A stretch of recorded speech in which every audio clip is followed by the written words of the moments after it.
Welcome back in. We're the Meltdown here with our most anticipated movies for the remainder of the year. December packs a heavy punch, and there's a lot of presents potentially under the tree in the form of cinema. I'm Tim Melton. That's Tyler Johns. Let's go ahead and get right to our list. We each pick 6 movies to, when you combine those, have 12 days of Christmas fare. We may have some overlap, we may not. Let's find out when I start with my number 6. This one you can find streaming on Netflix, December 13th. It's called Carry On. The thriller centers around Ethan Kopech, a young TSA agent who gets blackmailed by a mysterious traveler who let a dangerous package slip through security and onto a Christmas Day flight. This stars Taron Egerton, one of the great young actors working today, alongside Jason Bateman, who you've seen a lot on Netflix after his run with Ozark, where he plays the bad guy on the other end of the phone. This looks like it could be zany, it could be fun, it has sort of a Die Hard 2 feel to it at certain points, and I'm looking very forward to seeing if it can actually deliver on Netflix on December 13th with Carry On. We move on to September 5th. This drama thriller comes out December 13th in limited release, so it technically makes the list, but it goes wide January 17th, so you may have to be a little patient depending on which market you live in. September 5th unveils the decisive moment that forever changed media coverage and continues to impact live news today.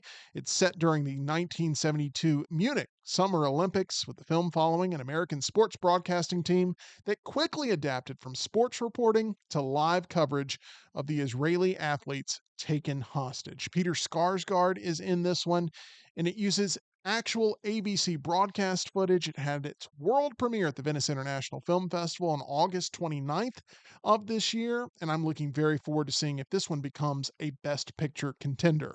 We also have in the number 4 spot for my list Mufasa, The Lion King. I actually liked the remake that we saw that was presented as if it was live action, even though everything was computer generated. It's created a lot of discussion between film fans of whether or not it is something that should be considered an animated movie or a live action movie. But we get more with Mufasa the Lion King, exploring the unlikely rise of the King of the Pride Lands.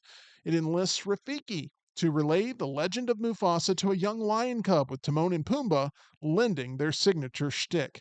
The voice cast includes Seth Rogen and Billy Eichner, along with Thandie Newton and one of my favorites, Mads Mikkelsen. What will they do to honor James Earl Jones in this? We will have to check out this movie and see. I'm hopeful that this Barry Jenkins project is one that delivers a emotional holiday punch here in late December. We move on to my number 3 spot, A Complete Unknown. It's set in the influential New York music scene of the early 60s. A Complete Unknown follows 19-year-old Minnesota musician Bob Dylan's meteoric rise as a folk singer to concert halls and the top of the charts. His songs and mystique becoming a worldwide sensation, culminating in his groundbreaking electric rock and roll performance at the Newport Folk Festival in 1965. Timothy Chalamet getting lots of Best Actor hype off of this performance. Edward Norton, also in this James Mangold directed film. Timothy Chalamet was reportedly relentless in making sure that he could stay in character as Bob Dylan on set, according to Edward Norton, who said, quote, "No visitors, no friends, no reps, no nothing. Nobody comes around us while we're doing this. We're trying to do the best we can with something that's so sacrosanct to so many people." And I agreed totally. I was like, we cannot have an audience for this. We've got to believe to the greatest degree we can. And he was right to be that protective. If this performance ends up landing him a win for Best Actor at the Oscars, he will be the youngest to ever win that award. We move on to number 2, and that is Baby Girl for me. It comes out December 25th. A successful CEO begins an illicit affair with her much younger intern. Baby Girl and A Complete Unknown, both coming out Christmas Day, both getting awards hype for their leads. Nicole Kidman is likely to be a lock for Best Actress in terms of a nomination. Antonio Banderas also in this movie. I love the movie Unfaithful from 2002 with Diane Lane and Richard Gere, and I'm getting the exact same vibe here with this one. Looking forward to seeing Nicole Kidman's AMC ad also play right before this movie. And Nosferatu is my number one overall pick. Also, a Christmas Day release, a gothic tale of obsession between a haunted young woman and the terrifying vampire infatuated with her, causing untold horror in its wake. Bill Skarsgård, Lily Rose Depp, Nicholas Hoult, and Aaron Taylor Johnson star in this as some of the best young talent in Hollywood, alongside Willem Dafoe, who brings a certain level of excellence to the cast for sure. Directed by Robert Eggers, notably having done The Witch, which feels like could be a companion piece to this Nosferatu experiment that we're all about to see on Christmas Day. Plus, the popcorn bucket looks rather intimidating. So that's my list of six. We now go to Tyler and see if his list is similar to mine. We've got some similarities in our list. Let's start off number 6, Lord of the Rings, War of the Rohirrim. This tells the story of Helm Hammerhand and his daughter Hera 183 years before the main Lord of the Rings trilogy. He is the legendary King of Rohan, the namesake of Helm's Deep. Plus, this film will be directed by Kenji Kamiyama. He started off as a background animator for the classic anime film Akira, one of the greatest of all time. Also worked on Kiki's Delivery Service from Studio Ghibli, another classic, and then went on to work on shows like Jinro the Wolf Brigade, directed Eden of the East, and the recent Ghost in the Shell standalone complex series. The guy is absolutely talented, incredibly talented. So I'm excited to see what this movie can do given the recent push for anime inspired American IP like the Suicide Squad isekai. I feel like a lot of studios will just slap an anime aesthetic over it by not putting any money into it, and you just end up with a really subpar product. I don't want that, because I love Lord of the Rings and I want to see this movie do well. Also, Christopher Lee will be reprising his role as Saruman the Wise through archival recordings, and I can't wait for that. Uh, Absolutely beautiful. Moving on, number 5, September 5th. You've got this on your list as well, and I'm excited for it. It seems like a very tense thriller that will bring up the moral and ethical questions about media coverage and journalism and just media as a force, whether it be positive, negative, or neutral, but just all of the responsibilities that you have to have when you're covering sensitive topics like the 1972 Munich Olympic hostage crisis.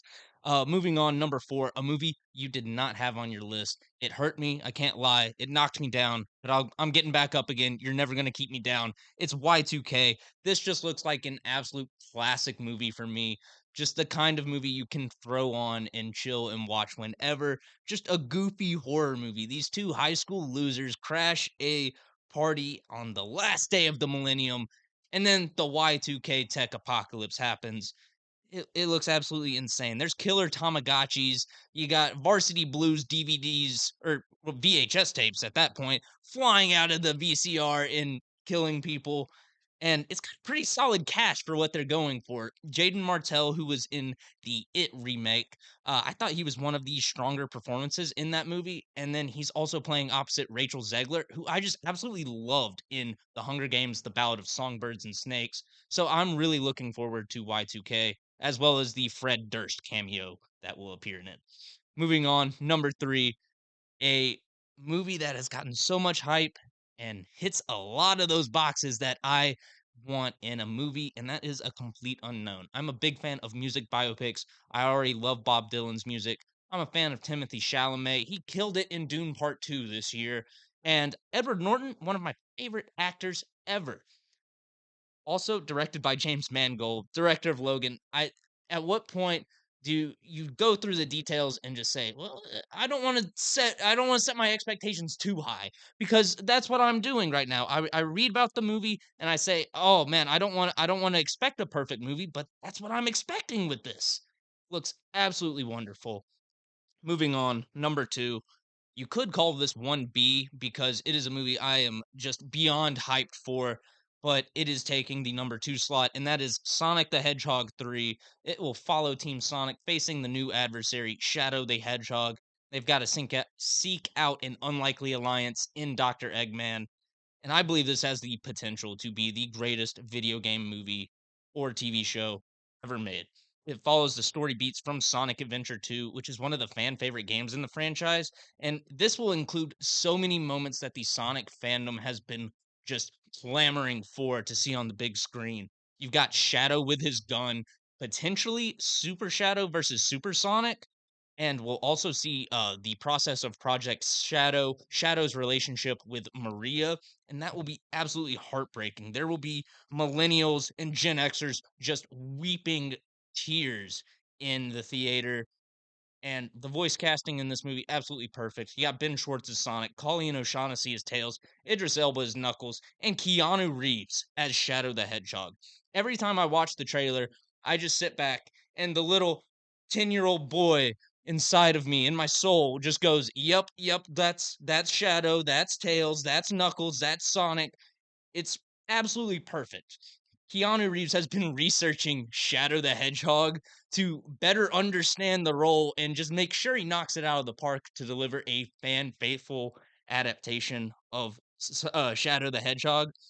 And you can tell when you watch the trailer because I hear his voice and I don't go, "Oh, that's Keanu voicing Shadow." I go, "No, that's Shadow." And also, we got this wonderful Akira bike slide reference in the poster here. If you're referencing Akira, one of the greatest animated movies of all time, you better be coming with some heat. And Sonic 3 is bringing the heat. Moving on, number one, the 1A of my list. I'm a big horror fan. I'm a big Dracula fan. I love the 1892 novel. I love the movie with Keanu Reeves. It's Nosferatu.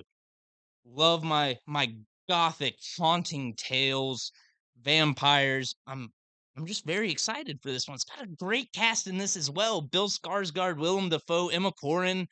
I mean, just absolute heat. You got Johnny Depp's daughter, Lily, I believe. First reactions to this are absolutely just they are infectious. They are infecting me with the hype for this movie. It's been called devilish, classically haunting. Some people are just saying it just goes harder than any other horror movie you've seen this year. And I watched Terrifier 3 this year. If it's gonna go harder than Terrifier 3, horror fans are in for an absolute treat, and that's why Nosferatu is number 1 on my list for December 2024 movies. Tyler, you've gotten me more excited about some of the picks that I have, and maybe some of the picks that I didn't consider that you have on your list. I'm pumped up for what is set to be a huge chance for some great movies Oh, to yeah. end the year. 2024 has been peaks and valleys all year long with the cinema offerings. We're getting some potentially real heavy hitters here at the end of the year, and I'm looking forward to that. So many of these opening up on Christmas Day. Your number two pick, what you call your 1B pick in Sonic, opens up December 20th. So you Yes. get a chance to enjoy that even before some of the other presents And that I we're even get to unwrapping. enjoy it before that because I've already got my ticket to the fan event. Nice. Well, that's very exciting. We both share the same number one, being horror movie fans. I'm not completely surprised by this. It wasn't a complete unknown that Nosferatu would probably end up at our number one spot, a complete unknown. We share in the number three Yep. spot. We share September 5th in the five spot. We did not collaborate on these No, we did lists. not. No. So we have a lot to look forward to and a lot to review and cover here on the Meltdown over the coming weeks. I can't wait for all of your out of the theaters. I can't wait for the reviews that we're going to have. A couple of honorable mentions that didn't quite make the cut for me. The Brutalist comes out December 20th. Adrian Brody's in this. A lot of award consideration for Best Picture in this. Near 4 hour long experience, which is why it just barely didn't make the cut, but it definitely has all the award hype there with it. And Nickel Boys, which is getting a slow release. It is technically releasing in 2024 with a December 13th limited release. Who knows when we'll get a chance to see it, as it is going to be opening up in like one market at a time in December. But it's a film that I expect to be a part of the awards consideration conversation as well. It's shot in first person, it feels like, from what I've seen in all the trailer and imagery. And I'm looking forward to talking about Nickel Boys. Is there anything that just barely didn't make the list for you, Tyler? Just barely missing the cut is a movie called The Order. This is a historical crime drama about the FBI trying to take down a group of bank robbers when they find out that the bank robbers are actually working as a part of a larger network of domestic terrorists. So you gotta stop them from getting the money, so they don't do anything crazy with it. And then also just missing the cut is the movie A Better Man. It's the biopic of is it Robbie Michaels? Mm. I forget the guy's name because he's just not popular here in the States. But for his biopic, he turned himself into a monkey, which I think is really cool. It's got that good, just stupid mean humor in the trailer, and I think that's why I'll enjoy that one. It was Robbie Williams. Robbie Yeah. Williams, yes, I yes. the reason I remember that is because every time I'm like, "You're not Robin Williams." So, that's exactly why I thought about it. But, there we have it, our movies we're very excited for, and we'll be talking about them all right here on The Meltdown. We're live daily, 2 o'clock Central, 3 o'clock Eastern. We wanna remind you about our title sponsor, that's MyBookie, where you can play anything, anywhere, anytime. You don't have to wait for Christmas to get here to go to MyBookie. Make sure you use that promo code next round for a first-time deposit bonus that you will remember with that live casino offering there at mybookie.ag. For Tyler, I'm Tim. We will see you very shortly back here on The Meltdown talking about all these movies over the coming month.